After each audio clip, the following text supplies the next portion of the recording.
Hello everyone and welcome back to another reaction video. Today we're checking out legendary loot of Riot's MMO according to lore by Necrit. We checked out 3 videos on his channel about Riot's MMO by now, so this is the 4th one talking about legendary loot. If he will be talking about the items, then I will know what he's talking about, but if you go more about, I guess, the armor and the gear that some of the regions have, then this will be a new information to me, or I guess a little more detailed. So yeah, I'm curious how he will present this, but yeah, if you want to check out his video, you can go in the description below and then you will find the link to this video so you can check it out for yourself. So yeah, go support him. And yeah, without further ado, let's check this one out. MMO videos, Riot MMO, Riot MMO, Riot MMO videos, Riot MMO, Riot MMO, Riot MMO, Do more videos. MMO. Loot, arguably one of the driving forces of MMOs, and it doesn't matter if it is an Truly. MMO RPG or an MMO shooter. Loot is something everyone celebrates their joy over, but it might be for two separate reasons. To be Some people powerful like having or all big good. numbers on their characters. Sure, it Big is numbers. a key progression for MMOs, but for a lot of others, me strongly included, it's all about the visuals. Yes. I simply want to show off the achievements of my character. The numbers so or the after looks. I get some good loot, it better look good. In fact, that's exactly what my MMO journeys have been about. I care about the appearance of my character a lot, Classic Wrath Ooh, being a this looks perfect cool. example. You see, since the original Burning Crusade, I have always played a paladin. So naturally, with Classic, I got one to max level on my home EU server. But Blizzard also brought up the fresh servers, where everyone would start as level 1 and everyone would be on a leveled playing field as the next expansion comes out. This is something a lot of people didn't believe would be that popular. Until it was so popular, it was burning Blizzard spaghetti servers. See, people thought Blizzard was only releasing awful games these days, but not only did they release one amazing queue simulator, but they released 2. Well, I quickly realized there was no way I was gonna play on a fresh server. Right? Well, it turns out prime time for EU is when US is asleep. So I bypassed the queues by making a character on the US servers, and my leveling was a breeze. And here's the reason why I'm even telling you about this. When I was deciding which class I wanted to play, I thought about which class would be played the least so that my loot would not be contested. Well, in Wrath, that would be the Shaman. But if I wanted to play a Shaman as the Alliance, I would have to play as the Draenei.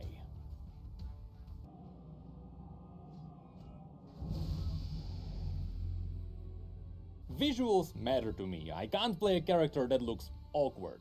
But thankfully, in Riot's universe, the armor and weapons are badass. We already had a look at the world of Runeterra, we also talked about all the existing races in this universe. I showed you the greatest villains and bosses we will inevitably get to see, and now it's time to show you the final piece.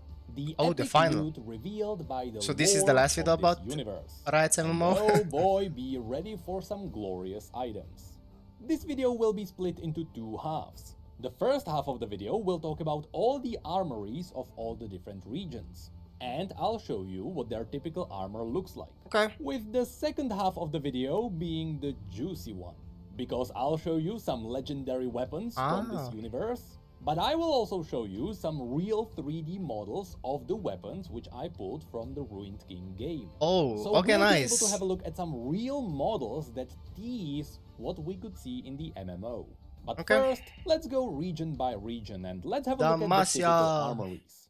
So, let's start with the good, totally not racist boys of Demacia. Of course. With Demacia having the classic shiny white armor. castles and knights in shiny armor. That's exactly what we should expect here.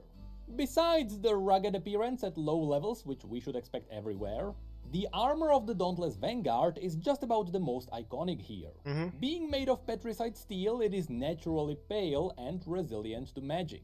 At the lower ranks, it is a wall of silver steel. But at higher ranks, their armor has some golden outlines. Their sergeants also have different helmets that stand out, and depending on what your job in the military is, the armor has totally different variants. There is one for the horse riders, there is also a lighter version for the trekkers, there is also a version for the raptor riders. This one also has a cool elite variant, and you can see it in greater detail in the official concept art. Damn. So if you're a lover of shiny armor, you're going to appreciate these. Even their cloth armor is just a lighter version of plate. That shows you how much Demacians love armor. I mean, they even armor up their hawks. But Demacia also has the classic scouts hiding in bushes, so they also have the classic ranger outfit. They also have the swift-footed duelists with light armor, and of course, the then mage we have the seekers. mage seekers. As we mentioned in the last videos, these are the guys hunting They have down like mages. some sort of masks The as most well. iconic part of their gear are the half masks. That's what indicates that you belong into their crappy cult. But all of them also wear long blue coats and a trinket called the Grey Mark. This piece of petrified stone absorbs magic, which comes in handy whenever you are trying to uncover a hidden mage.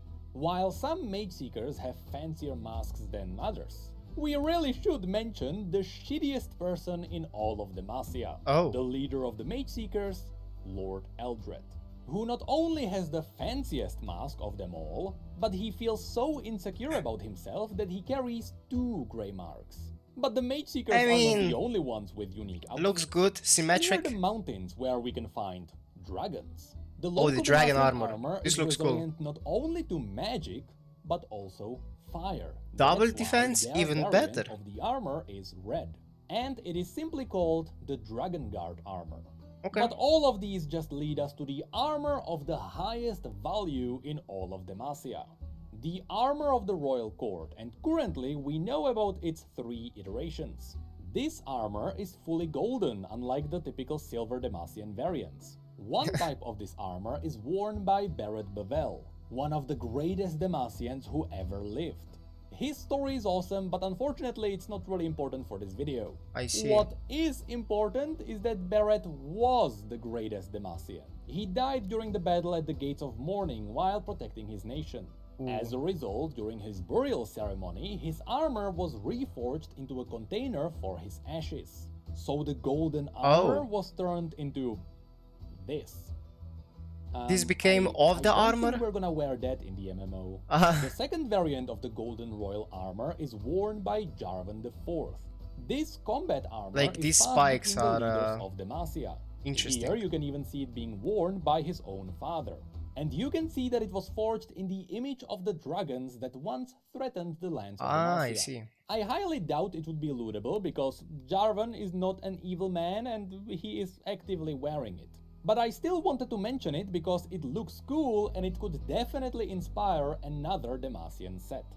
And then there is the third variation. For the King The Jarvan armor of his III. now dead father, King Jarvan III. All gold. This is probably the heaviest armor in all of Demacia. I really love this image because here Jarvan looks like a space marine from Warhammer. But at least it shows you that Demacia is not only all about silver. They also have gold.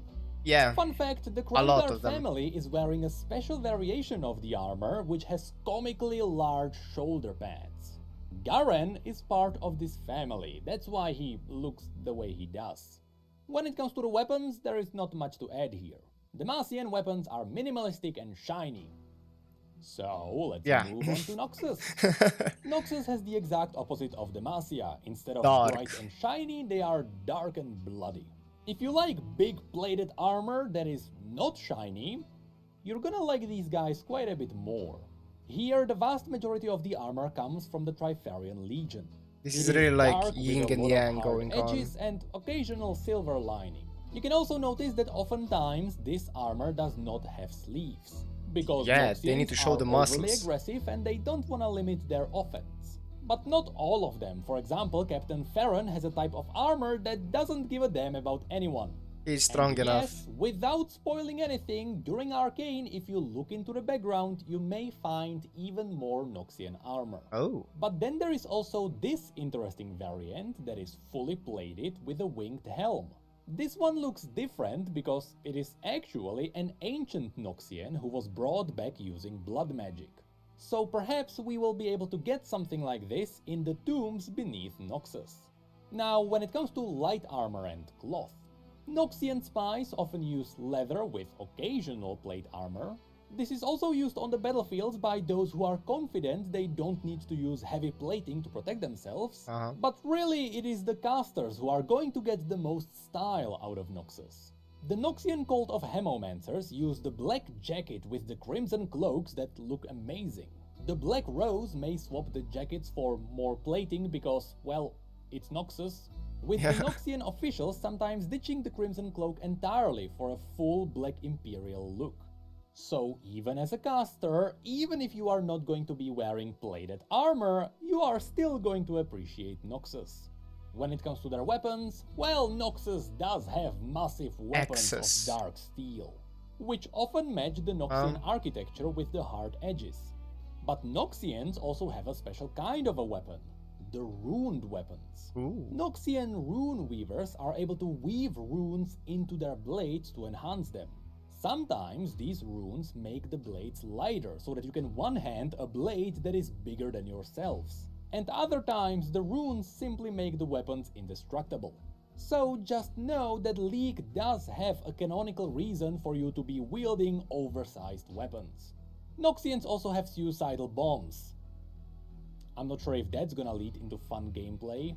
So now let's move into the Freljord. Here we all know what to expect. Either you are wearing a lot of fur, or you wear nothing. This entire region is pretty much made of leather armor, but at least it comes in different styles. The Avarosans turn it into blue cloaks with white fox fur elements.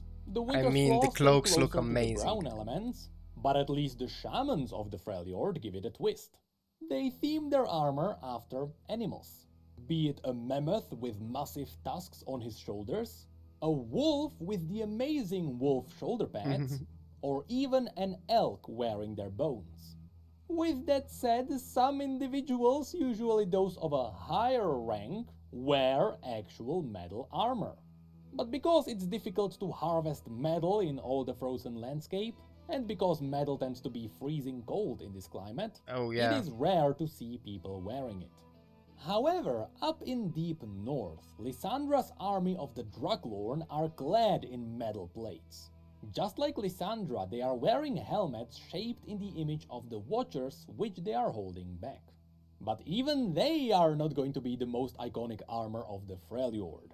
I can almost guarantee you that Riot's MMO will have a set themed after the Hearthblood. The Hearthblood are the people who worship the demigod Ornn, with Ornn being a godly blacksmith. This demigod is the one who crafted the massive vault door which Braum is using as his shield. And all you need to do is to peek into Ornn's forge to get an idea of what the armor is going to look like. A lot of ram thematics with aspects of a volcano. In fact, in the Ruined King game, you can find what a hypothetical shield made by Ornn would look like. Ornn is simply far too iconic for this region, so expect at least one Fire Ram based set. But here I also he definitely has legendary loot. Even though these people are rarely talked about, it makes... the Freljord also has its own scavengers. And it's a shame that these are rarely mentioned because their armor looks insane. And when it comes to the weapons, Freljordians have very barbaric tools. Loads of axes, swords and wooden shields, with an occasional primitive weapon from one of the trolls. Just Nothing a bone. too out of the ordinary. However, the Freljord is also known for the true ice weapons. We talked about these in the past. Those should these be legendary are made out items of magical or loot. ice that literally kills you if you touch it. That is, unless you are an Iceborn, in which case it will still hurt you a lot. And these true ice weapons can have all sorts of shapes and sizes, from swords and axes to bows and flails. But that's it for the Freljord, so now let's have a look at Ionia. Okay. Ionia has a lot of clean design. Most people are wearing simple robes, and depending on what class you are playing, the robes can vary heavily.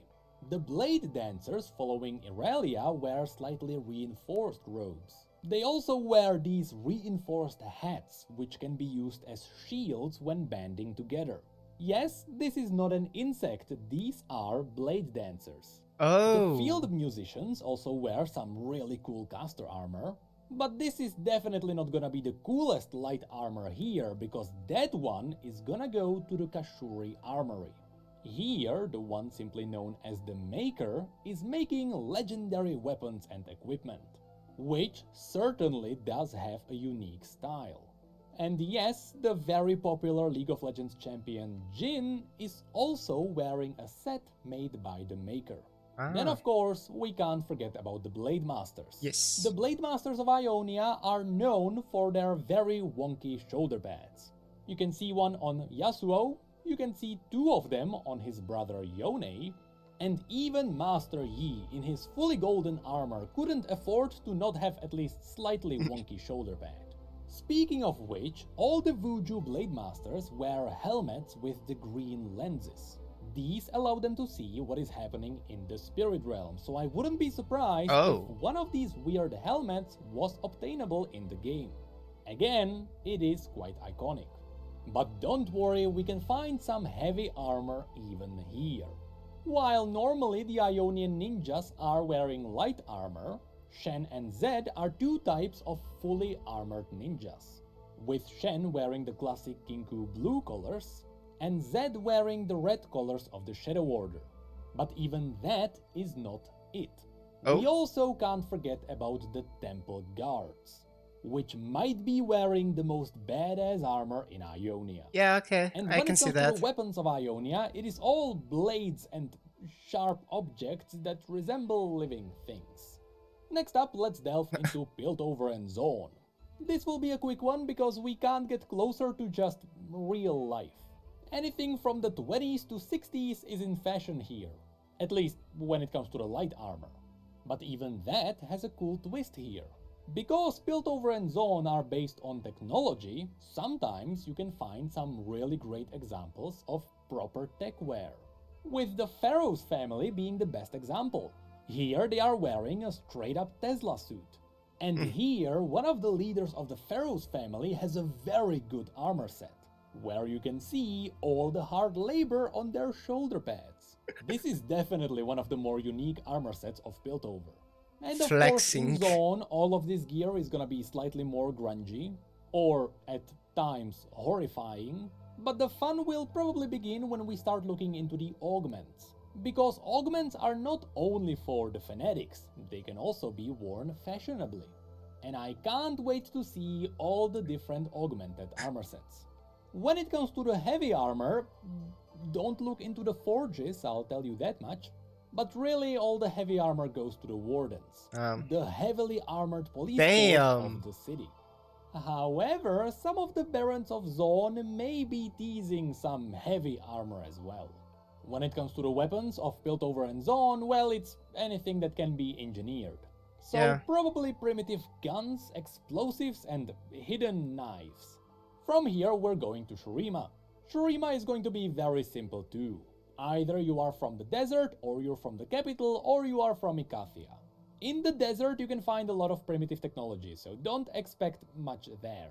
Although some of the raiders' gear can be appealing at times, but from the civilized areas. The Chronomancers show us a good bit of what caster armor from Shurima could look like. We can also find more caster's armor on Xerath's acolytes, but even more in the capital city itself.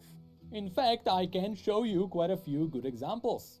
Shurima really likes to wear cloth after all. Though some rogues may prefer some of these leather sets. But when it comes to something heavier, Shurima's Golden Army comes to the rescue. They are big fans of gleaming golden armor, though they are not as heavily armored as someone like Demacia. We could also mention that even though Ikathia was utterly destroyed by the Void, their kingdom used to have soldiers that look like this. So should we ever delve into some Very of cool. the tombs in Shurima, maybe we can find something like this. And yes, this is also the type of armor that Jax is wearing. Now, when it comes to their weapons, it is golden spears all around, with an occasional scimitar. However, some people are using the Void as a weapon against itself. So that's where we get these.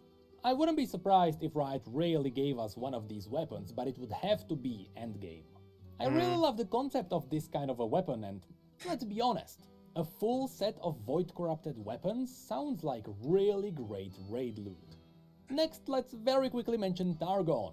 Most Targonians don't wear much, but when they decide to wear something, it is usually in the image of their religion. The Solari are clad in more of a golden armor, since it is themed after the sun. They are also very defensive people, so they also use giant shields, with the most iconic soldier of them all probably being Leona, but I prefer the Daylight Spear, Ravoon. Okay. And obviously, just like their armor, their weapons are also themed after the sun. In fact, you can see the weapons being forged here by the Sun Forger. The Lunari, on the other hand, wear more of a lighter armor. Here we can get good examples of caster's gear. And here you can see something more of a rogue set, with Diana herself wearing just about the heaviest armor the Lunari can offer. It's not much, but it's an honest work. Yes. When it comes to their weapons, it is curved blade. Curved Because you know as they the moon. resemble the moon. And in some rare cases, the Lunari can also summon celestial weapons from the cosmic realms. So when it comes to the endgame, I wouldn't be surprised if the Celestials gave us one of these weapons. Yes, these are actual canon celestial weapons. And they are all guns. And besides these, if you'd like to see some more iconic sets, we have the Warriors of Rakor, who resemble the classic Spartans. The Herald of the Dragons is wearing a very interesting mask. The Goat People have their own gear. But most importantly, we better get an armor set themed after the celestial aspects. These creatures are just so dang cool. Next up, we should also mention Bilgewater. For the most part, pirates. it is just pirates, guns, cutlasses, corsair clothing. But besides the normal pirate wear, we can also mention the religious Buru worshipping the god of motion Nagake Boros. Their entire aesthetics are themed on Aztec stone. At least that's when it comes to the heavier armor. If you'd like to see some caster's armor, be ready for tentacles. Loads and loads of tentacles. Tentacles. But I'll tell you What? one thing, I really wanna see an armor set themed after Nautilus. Can you tell I like plate armor? Anyway, let's finish this first half of the video with the last place. The Shadow Isles. Alright. Obviously, before the Shadow Isles were the Shadow Isles, they were the Blessed Isles. That's where most of the design will come from. Of course, we know that the Sentinels originated on the Blessed Isles. So all of these light pale sets come from here. Also, before we get into the darker stuff, I can show you all of these guys who show us some uncorrupted light sets. But then things get dark. This place has a lot of interesting light armor, with my favorite being the set of the Rekindler. There is something so simple and yet so cool about this one. I also really want to see a bandages? set themed after one of the spirits of death. This would be a great one for casters. But then of course there were a lot of people who came here to vanquish the dead. And eventually they would be claimed by the undead as well, and that's where we can get these cool sets from. But also, the Shadow Isles are riddled by the soldiers of Kamavor who once raided this place.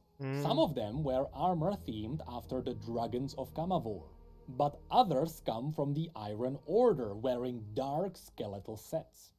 But that's really it when it comes to the kinds of armors that come from this universe. Okay. Of course, I could keep going, but there is only so much time we have for a video. So now, let's get into the far more interesting part. And let's talk about some very specific items which we will see in Riot's MMO. Okay. Whether we'll be able to loot them or not is a whole separate conundrum. For example, in the past, Blizzard knew that Frostmourne was so legendary they couldn't just give it to players and let them run around with it. Not when the lore dictated that there could only ever be one Lich King. So when the players finally defeated the Lich King, Blizzard didn't give them Frostmourne, but they gave them a weaker version of it called Shadowmourne. But then 10 years later, everyone was able to run around with the shards of the Frostmourne, so I don't know what the logic was. Anyway, the point is, I am going to show you items that canonically exist in this universe. There are no buts or ifs, these legendary items exist in the game. And to make things even more interesting, first I'll cover all the legendary items which we are unlikely to get, though Riot may still give them to us for the sake of it being cool, and then we'll get into some proper loot. Okay. So first, let's mention Drakebane. This legendary weapon of the Demacian kings was designed to slay drakes. Yeah. It is a hybrid between a spear and a sword that can extend itself. The art of fighting with it is only really known to the Lightshield dynasty. And when wielded in combat, the weapon is just as dangerous to its wielder as it is to the enemy. And Jarvan only ever pulls it out when things really get serious. I doubt we will ever be able to get this legendary spear, but we are most likely going to see it in action in the MMO. Also in the category of legendary, likely unobtainable weapons, we have the legendary gloves of Nezuk. Long story short, a very long time ago there used to be an ascended warrior who was trying to figure out how to defeat the void monsters. His name was Horok. Over time he figured out that he can use the void against itself, and so he infused his glove with voidy energy. This created a weapon known as the Netherblade of Horok. A magical blade that was mounted to his wrist, which could cut through just about anything. Years later, Horok died, and many centuries after that, his tomb was looted by the champion known as Kassadin. As you can see, this is what the Netherblade looks like. I see. However, many years before Kassadin picked up the Netherblade of Horok, there was another ascended called Nezuk who raided the tomb as well, and he stole the other glove.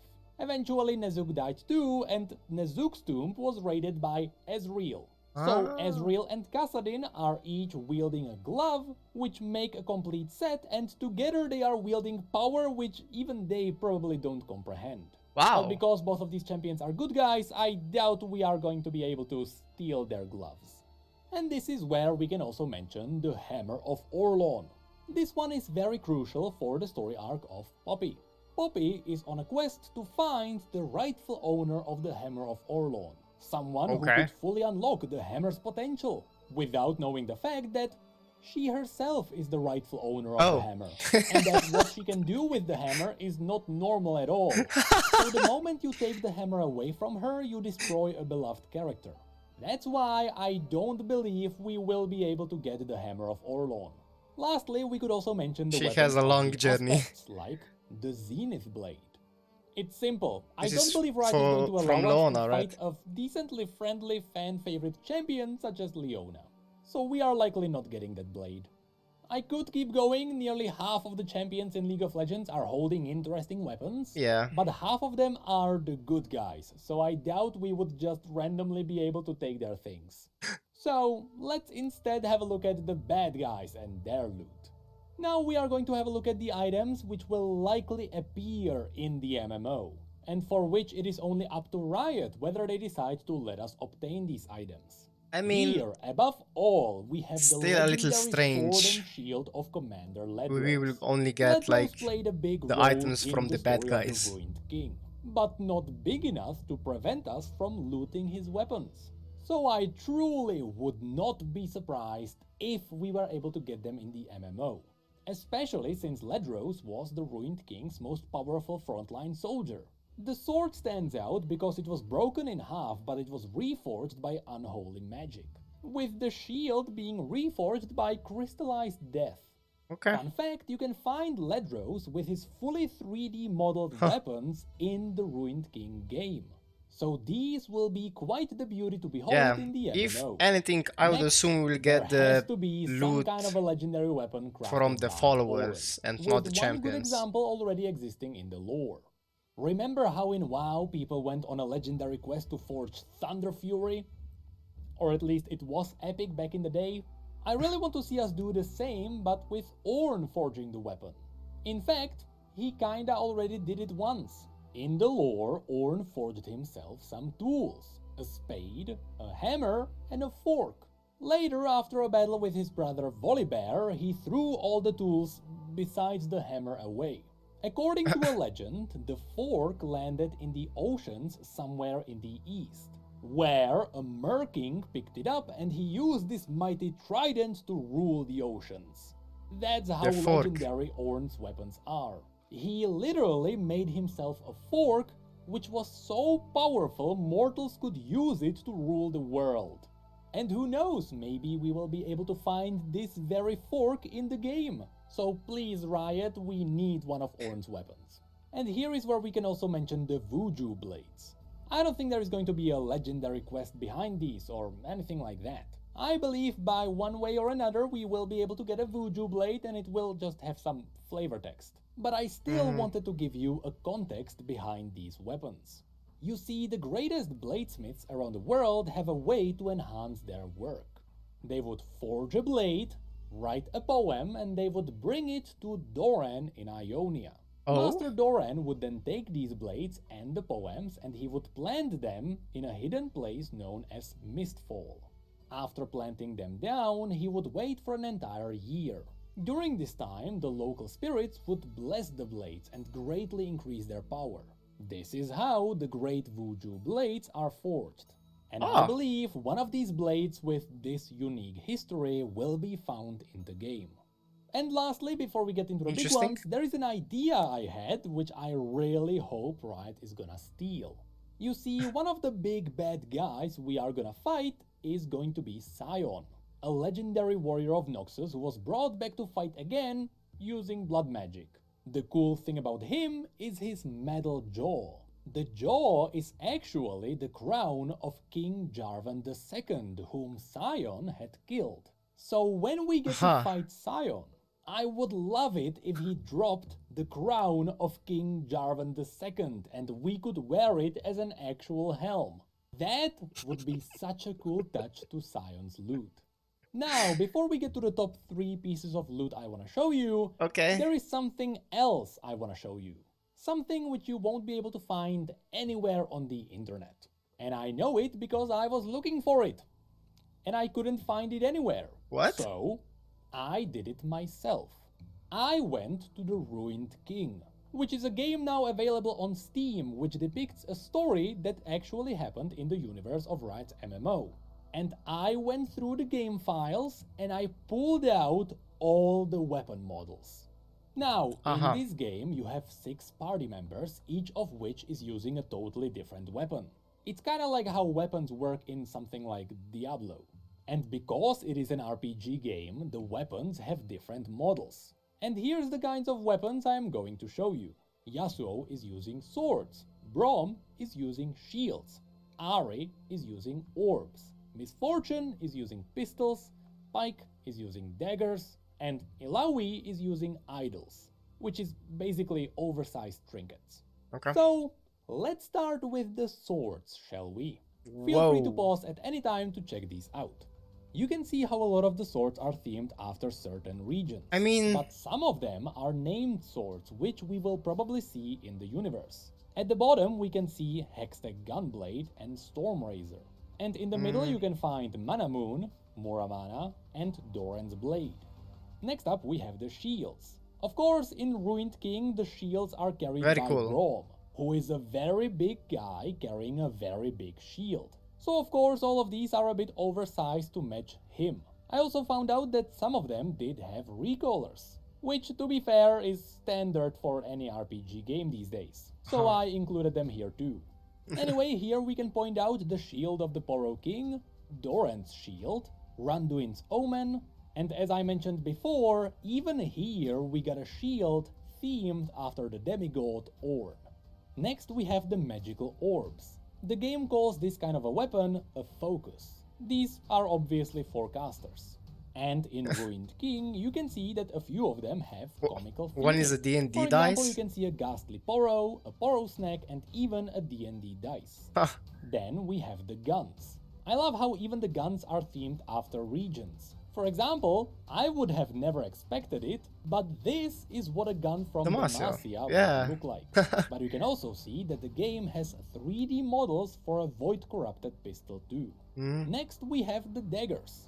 From these, I believe only one is a named item which many of you may recognize from League. And that is the Duskblade of Darkthar. The rest may be just random daggers from all around Runeterra. I mean, the designs are look cool. Amazing regardless. Lastly, we have the idols. You can think of these as items that show us what offhands could look like in this universe. But if Riot allows us to play as a priest of Buru, then we may straight up use these things as giant hammers to beat evil. Of course, one of these idols is themed after Poros, but I can mention that this one is known as Corin Revek's paperweight, with Corin Revek being Oriana's father, whom people may know from League of Legends. What? But that's really it for the lootable items from the RPG game Ruined King.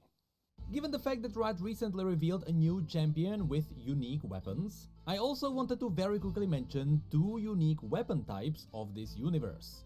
The newest champion in League is using Natofos, which are giant hammers which you can wield as a hybrid between a shield and a fist weapon. But also, the elemental mages of Ishtal might also wield a weapon known as the Omladl, which is essentially a really sharp hula hoop that channels magic.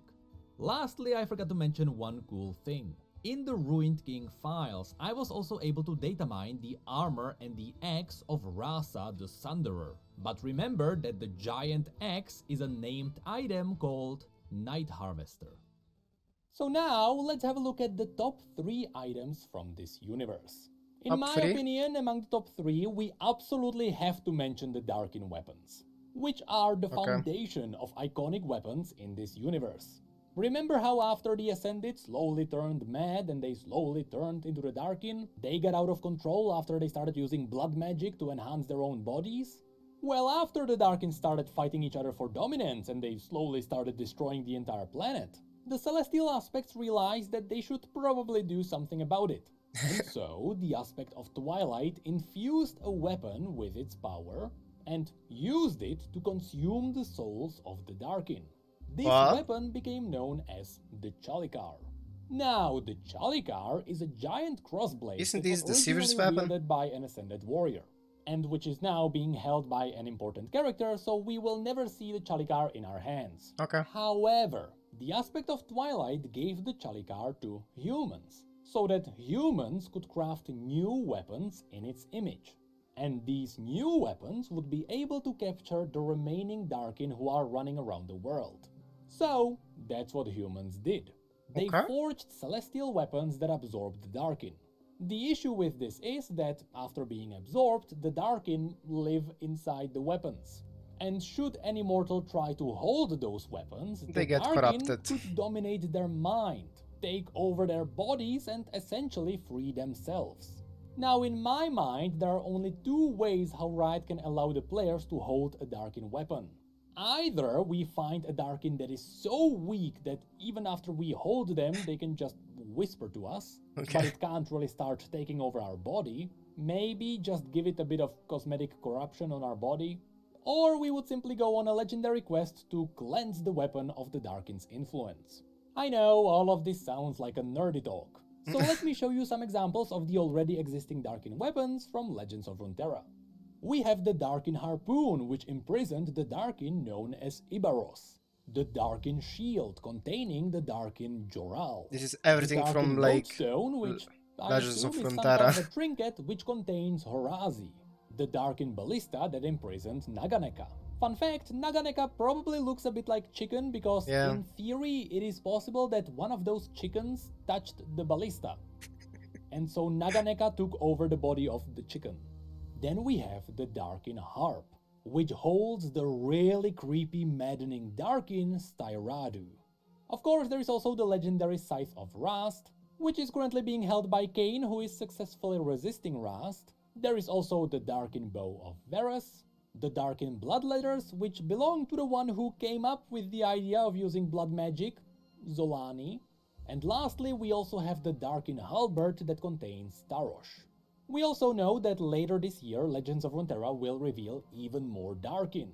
We are still waiting for more information on Aatrox. Alright, I can't yeah. wait to learn what the heck that Darkin monstrosity is.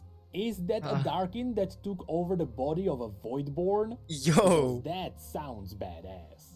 But anyway, I really like the shield, and I will probably play a tank just to get it. Anyway, on to number 2 on this list. When talking about legendary weapons, we have to mention Nightfall. We talked about this one a little bit when we talked about the bosses and villains of this universe. Many of you may know that Mordekaiser has the ability to forge souls into just about anything. Be it bricks that would build his kingdom in his own realm, or weapons.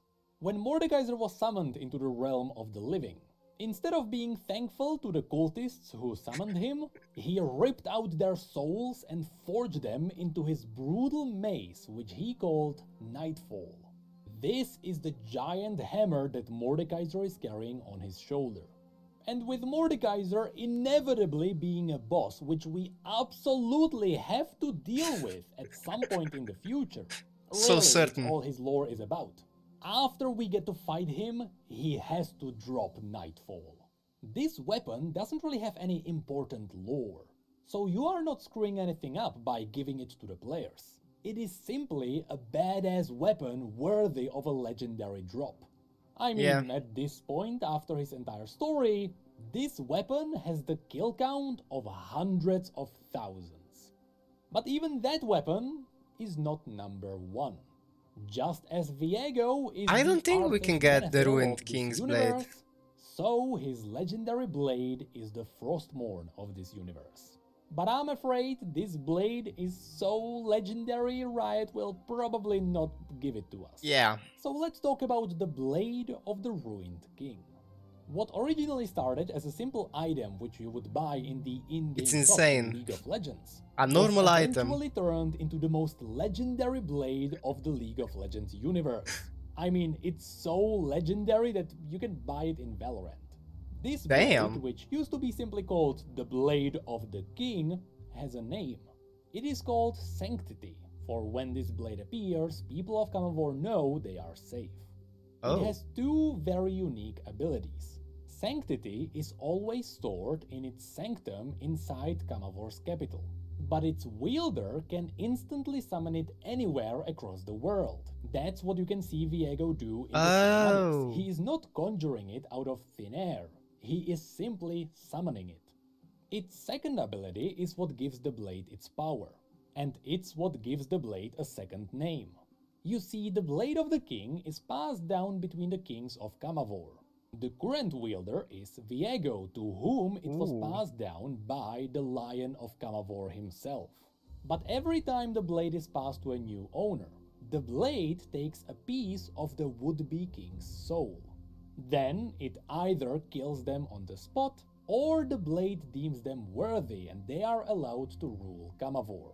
Passing this test is not easy, and the blade claimed countless kings before. That's why Sanctity also carries a second name, the Soul Render. Of course, because it is being passed down for generations, the blade is currently holding pieces of the souls of all the previous kings.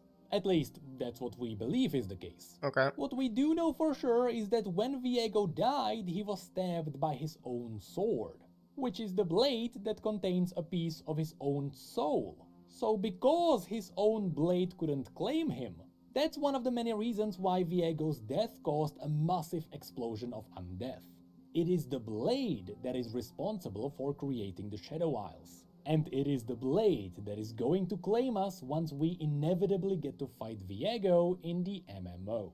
Of course, you know we have to face Viego, because you're not one of the people who skipped over the last video and you have all the context, right? Totally and not of course skipped it's going to be up to Riot whether they decide whether they want to give us the blade or not. Unlike Nightfall, Sanctity is very important for the lore. The souls inside the blade could push the story forward, and in fact, I wouldn't be surprised if Viego's own soul in the blade was the key to destroying him. But that's an issue for future Riots to figure out. Okay. Anyway, that is it for this video, and that's gonna be it for MMO videos for a while. Many people ask me if I feel like I'm oversaturating the MMO videos. And I'd like to say, no. So far, I am only showing people what actually exists in the universe. Nothing more, nothing less. But from this point on, if I dive into other topics, I feel like there wouldn't be enough content. And I would have to start going into heavy hypotheticals. I see. And that's not really what I want to do. I want to show people the beauty of Riot's universe. And I want to show people that League's lore is really good. And it's been really good for about 7 years now. It's vast. So, let's say that. This is going to be my last MMO video for a while. In a classic Riot style, I want to leave you with a montage. Oh. A supercut of some of the amazing places which we know exist in this universe. It is going to be nothing but official art from this universe. And should the day come, and should we see the MMO come to fruition in like 8 years, these are gonna be the places I'll go out and look for. So thank you for watching, thank you for reacting, and I'll see you in a decade. Yeah, thank you. The place in the Targon, the Bilgewater, the Noxus city, the Massian army. I forgot that name. We have so many places, yeah.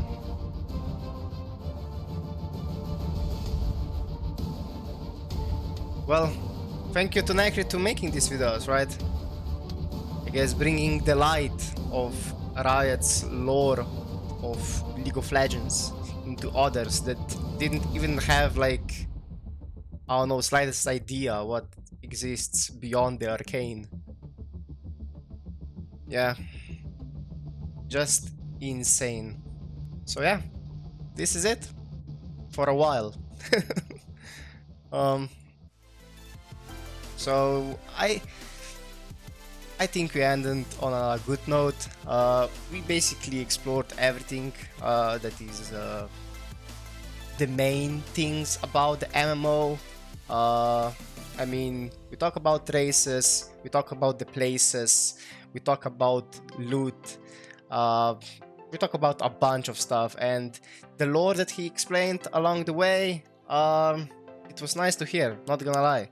But yeah, for the legendary loot, there is really very hard to say that we can get that.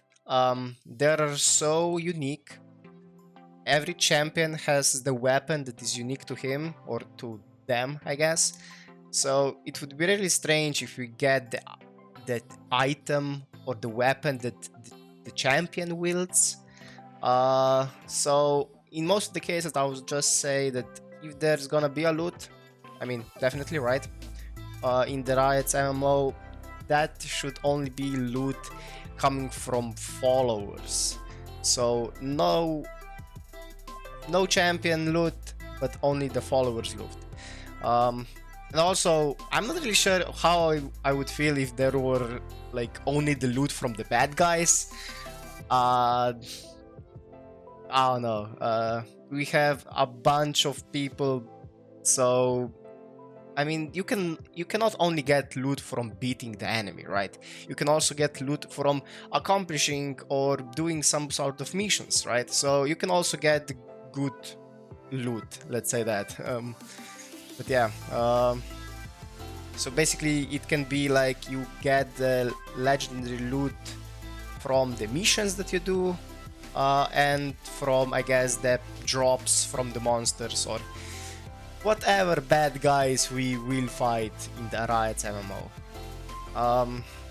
But yeah, that was only about the weapons, right? If we are talking about the armor sets, then yeah, we have a bunch of options. We have a different set of armor for every single region. So I don't know how they will actually do that, if we'll have the multiple parts to the armor, right? To, I guess, place them in our inventory. I don't know if we will get the one whole armor set and that could be what you wear, or we can maybe change. We can get, I don't know, let's say, so the shoulder pads from Damacia and the I don't know what else, some dark armor from Noxus. So basically combining different items from different regions. I don't know if that could be a possibility. But yeah, we will I guess see when the game comes out. If it will. But yeah, it most definitely will, it's just a matter of time. So that's gonna be all. Again, thank you to Necrit to, I guess, giving the light on these things. I mean, he knows his stuff, and a bunch of lore that is coming around the weapons and the armor sets and everything. It's just cool to hear, not gonna lie. So thank you for checking this one out. If you liked it, give it a thumbs up, show support to the Necrit, and if you're new to the channel, subscribe, click the bell for notifications to be informed of my next reactions, gameplays, reviews, and other things that you put in the comments below for me to check out, and I will see you in the next one. Bye! Now a special thank you to Rikamatsu and Fear Machine for additional support on my Patreon.